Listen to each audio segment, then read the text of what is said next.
Alright, I'm back. Have to be kind of careful. I almost knocked my whole grid out. Okay.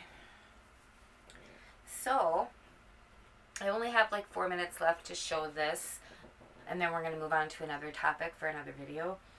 Excuse me. And no, I'm not wearing a mask. So, basically, this grid is a focused intention on, I don't mean grid, I mean altar, excuse me. And I guess to some it might be a grid work that's on here.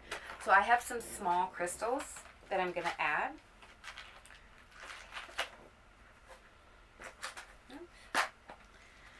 And we're going to just add crystals in here, and I'm going to use clear quartz with the intention of clarity.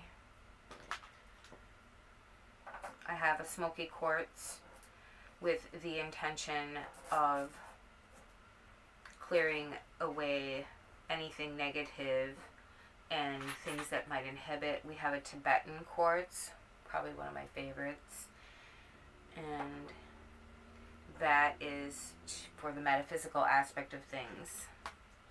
And then I have these singing crystals, and I have a Buddha that from the same gal who gave me this salt. And the singing crystals are for those other musicians that I know. We know how important sound is. And we're going to add the Buddha at the top, overlooking the earth. And again, we have the ring of the altar, we have the circle of salt, we have the rose petals in a ring, we have the symbol in the center, and that is basically, and it wouldn't be complete without tourmaline.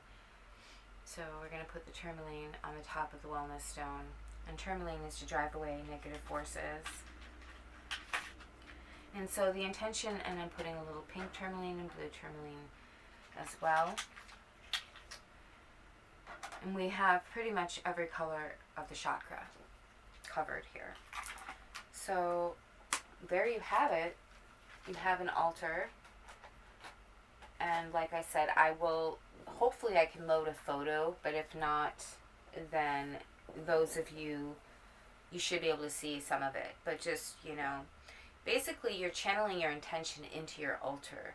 You could have a photo of a friend. You could have your pet's photo in there. You could have just a piece of paper written with your intention on it. And that in and of itself is quite powerful. So I hope that you found this first segment of Do-It-Yourself Altar helpful. If you have any questions, please message me. And again, I will be taking pictures of this. And if you do message me on Facebook, it's Chantal Cash / Marie Pansters. Don't ask. The Facebook won't let me change my name back to Marie Pansters. Chantal Cash. So, but most of you know me that watch me on SoundCloud, or listen to me, I should say, on SoundCloud, and watch me on YouTube, know me as Oriole Watcher.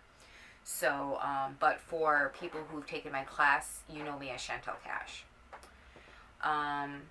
So, I'll be back with another episode, and we'll be talking about Reiki.